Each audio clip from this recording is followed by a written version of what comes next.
አሰላሙ አለይኩም ወረህመቱላሂ ወበረካቱ። ውድ የዩቲዩብ ተከታታዮቼ እንዴት ናችሁ? ሰላም ናችሁልኝ ወይ? እንዴት ከረማችሁ? ያለሁላችሁ አልሐምዱሊላህ።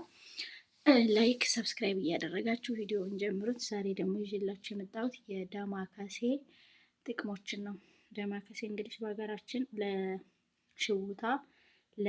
ለሽውታ ወይንም ለምች መድኃኒትነት እንጠቀመዋለን። ከዛ በተረፈ ግን ሌላ ጥቅም እንዳለው አላውቅም።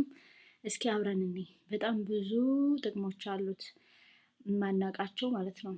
ስለዚህ እንጠቀምበታለን፣ የሆነ ቀን ይጠቅመናል ማለት ነው።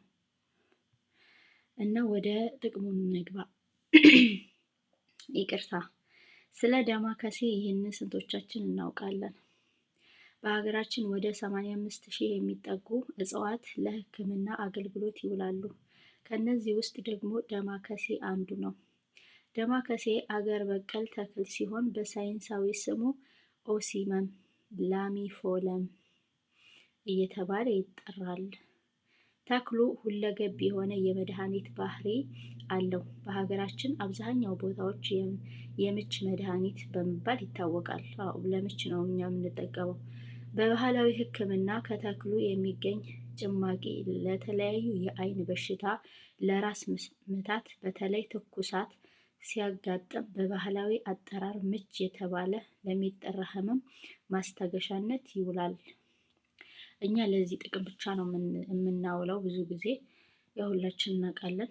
በተጨማሪም ለምለም ቅጠሉ ተጨምቆ ሲጠጣ ለተቅማጥ፣ ለአሜባ፣ ደም ያለው ተቅማጥ፣ ለሳልና ለሌሎች ህመሞች ለማስታገሻነት ይውላል። ይህን ጥቅም እኔ አላውቅም ነበር።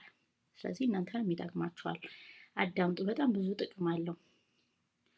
በሀገራችን በተለያዩ አካባቢዎች ለቆዳ፣ ለአንጀት፣ ጨጓራና ተያያዥነት ላላቸው ህመሞች ይወሰዳል።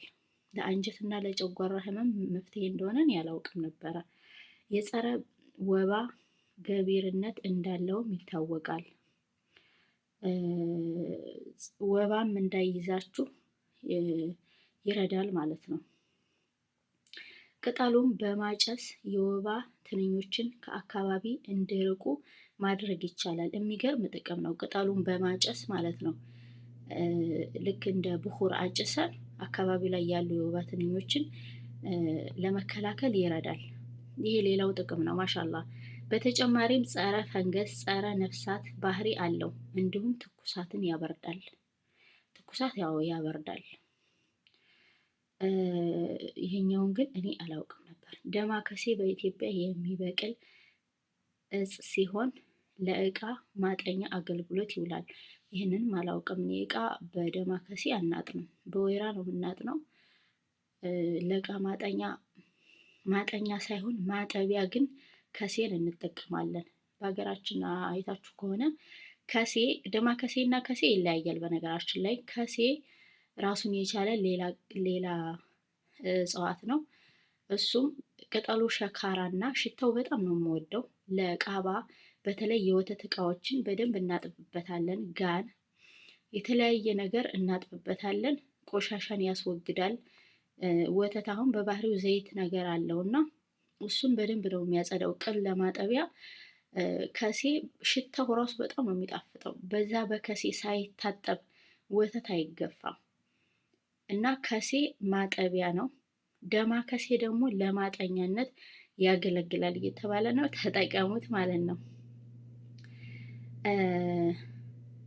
አብዛኛውን ጊዜ ለመድኃኒትነት ጥቅም የሚውለው ቅጠሉን በመጨመቅና በማሸት ወይንም ቅጠሉን በውሃ አፍልቶ በመጠጣት ወይንም በመታጠን ወይንም በመጠጣት ነው።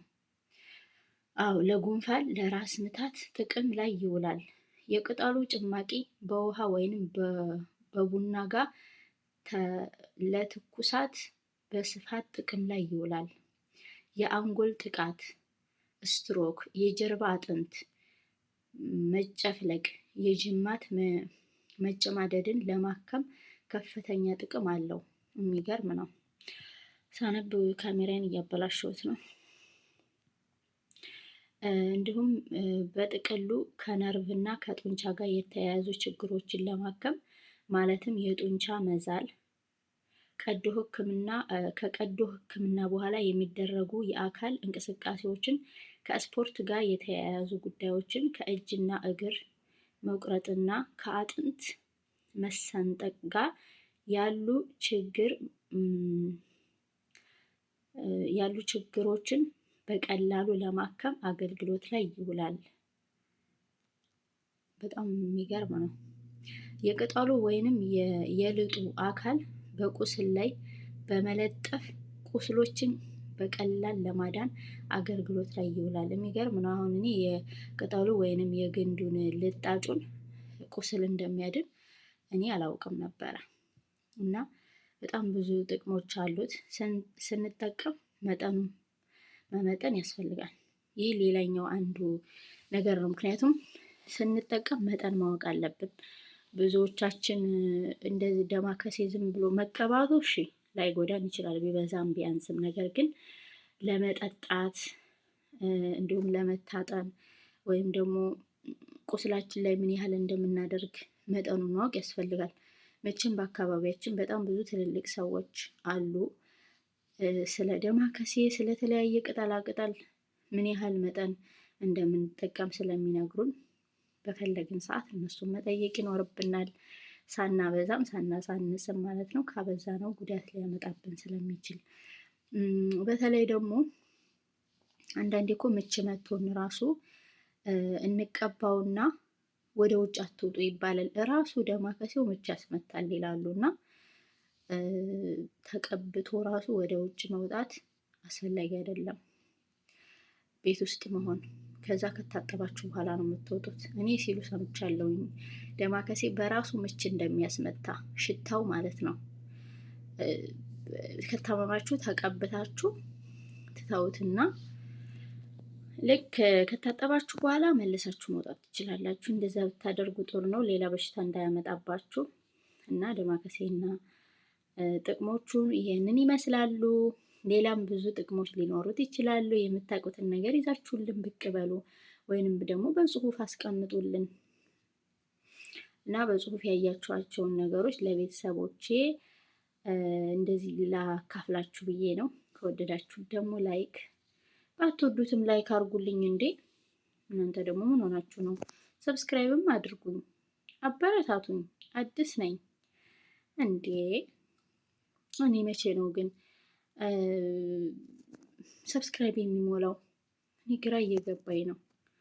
ሰብስክራይብ አድርጉኝ፣ አበረታቱኝ። እንዴ ሀገሬ ልጆች፣ ኧረ ተው ተው ተው። ያውን ጥሩ ነው ብላችሁ ታስባላችሁ? እና አመሰግናለሁ ይህንንም ስላዳመጣችሁኝ ማለት ነው። እና መልካም ቀን ይሆንልኝ። ጀዛችሁን አላህ ይክፈልልኝ። ስለምታበረታቱኝ ላይክ እና ሼር ስለምታደርጉልኝ ሁሉ አመሰግናለሁ። መልካም ቀን ባይ